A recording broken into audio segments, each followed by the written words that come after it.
Samahan niyo ako dahil naimbitahan ang Aunt TV na sumama sa motorcade na gaganapin ng ating Mrs. Universe 2024. Dahil 7:30 nga ang usapan kaya maaga nga akong nagising. Magkakape na nga lang din pala ako kaya nagpakulo na nga ako ng tubig. At habang hinihintay ko nga kumulo yung tubig, eto namang si Muna nga asikasuhin ko. Bali paiinumin ko nga siya ng vitamins ngayon at pakakainin ko na rin. Bali pinapalitan ko na nga din yung buhangin kung saan siya dumudumi. Eto na nga yung routine namin ni Moon tuwing umaga. Pagtapos ko ang alisin yung buhangin, hinuhugasan ko naman yung lagayan para matanggal yung amoy. Tapos itinaob ko na nga lang din muna dito para matuyo. Ito nga din yung routine ni Moon tuwing umaga, pinapainom ko nga din siya ng vitamins niya para makaiwas nga din siya sa pagiging allergic at sa anumang sakit. Syempre kailangan din natin yan silang alagaan kahit hayop lang sila dahil parang tao na din yan. Na kung minsan nga ay mas malambing pa sa jowa mo, uy, sinong di dyan nilalambing. Pagtapos ko nga siyang painumin ng vitamins, pinakain ko na nga rin at binigyan ko ng tubig. Ito na nga din yung magsisilbing umagahan at tanghalian niya dahil matatagalan nga ako sa pupuntahan ko. Bawal na nga din pala ako sa kape kaya gatas na nga lang din yung tinimpla ko, baka sakaling lumakas-lakas naman yung katawan ko. Etong tinapay na nga lang din ang gagawin ko munang umagahan ngayon dahil pag nagsaing pa nga ako ng mga oras na yan ay baka maiwan na nga ako sa motorcade. At syempre habang humihigop nga ako ng mainit dito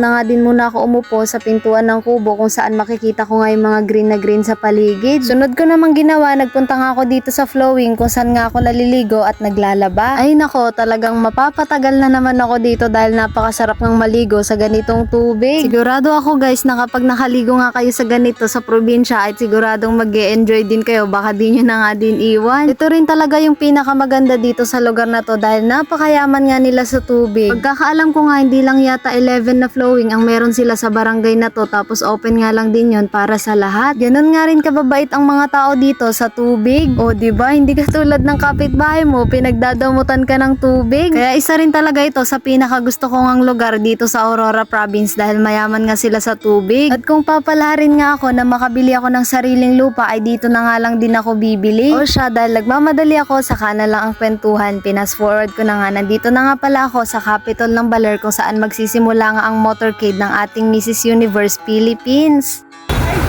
At nagulat nga ako dito dahil binanggit niya pa nga yung pangalan ko. Ay napakasweet naman ng Mrs. Universe namin na yan. Syempre guys, hindi nga lang tayo nandito para sumama sa motorcade kundi para suportahan nga rin siya. Noong mga oras nga na to, naglalakbay na nga kami. Tignan nyo, napakaganda ng lugar namin. Syempre, shoutout na rin po sa mga fast rider ng Baler Aurora na talaga namang naglaan din ng oras para makasama sa motorcade ng ating Mrs. Universe. Syempre, kasama din natin ang ET Photography at si Sir Ian Valdez na isa ring content creator ng Aurora Province, kaya suportahan po natin ang Team Valdez. Syempre, hindi lang motorcade ang ginawa ng ating Mrs. Universe at bumisita nga din siya sa 4 na bayan ng Aurora Province. At eto, may picture taking nga din na naganap dito sa bayan ng San Luis. Shoutout po sa inyong lahat. Maraming salamat po sa suporta nyo sa ating Mrs. Universe. Pagtapos nga sa bayan ng San Luis, dito naman sa bayan ng Maria Aurora. Kaya tara, samahan nyo kami dahil bibisita nga ang ating Mrs. Universe sa municipal ng Maria Aurora. Tignan nyo guys, makikita nyo sa video na to na napakaganda, malinis at maaliwalas ang bayan ng Maria Aurora. Kaya talagang mag-enjoy ka nga rin habang nagdadrive. Higit sa lahat, hindi nga rin ganun kaalikabok ang daan. Shoutout nga po pala kay Kuya na kumuha nga ng video sa amin dito sa likod. Syempre kasama din natin ang Team Valdez at siya nga yung kasabay ko dyan. Sayang nga lang, dalawa lang kaming content creator ng Aurora Province ang napasama dito sa motorcade. Ilang minuto nga lang din ay nakarating na nga kami dito sa municipality ng Maria Aurora. Syempre nandito tayo para bisitahin at magpasalamat ang ating Mrs. Universe sa mahal nilang mayor. At syempre kasama din pala namin ang ilan sa mga kapulisan ng Aurora Province. Guys, suportahan nga din po pala natin si Ma'am Ina. Ito po ang kanilang page, ET Photography. Isa po sila sa pinakamagagaling na photographer dito sa Aurora Province. Thank you, Auntie.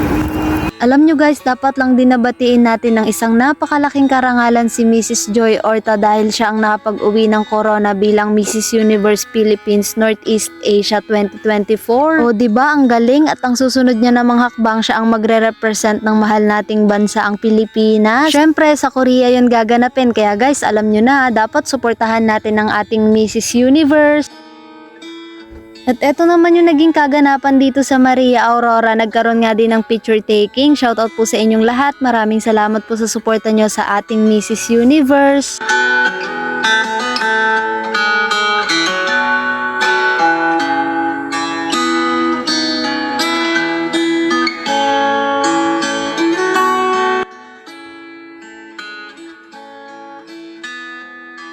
Noong mga oras nga na yan, nasa bayan na din kami ng Dipakulaw kung saan nga yung permanent address ko. O diba, ang ganda-ganda nga din ang lugar namin, maraming puno at may sariwang hangin. Mabuti na lang din talaga nabawi na natin si Matt dahil kung hindi, baka hindi nga ako kasama sa motorcade na to at hindi ko nga nasilip ulit yung lugar kung saan ako pinanganak. Alam nyo guys, napakayaman din talaga sa niyog itong lugar namin. Tignan nyo, makikita nyo nga dito, napakaraming puno ng niyog. Syempre, yan ang produkto namin dito, ang buko o niyog. Kapag dito ka nga nakatira sa Aurora Province, siguradong hindi ka nabibili ng buko pag napapakain ka nga. Sa wakas at nandito na nga kami sa bayan ng Dipakulaw. Konting-konti na lang din talaga ay matatapos na nga ang motorcade. Sobrang init din kasi nung panahon na yan kaya siguradong bilad na nga sa araw yung Mrs. Universe natin. Nandito na rin kami sa Municipal Hall ng Dipakulaw, Aurora. Dumaan nga kami dito para dalawin ng ating Mrs. Universe ang mahal naming mayor.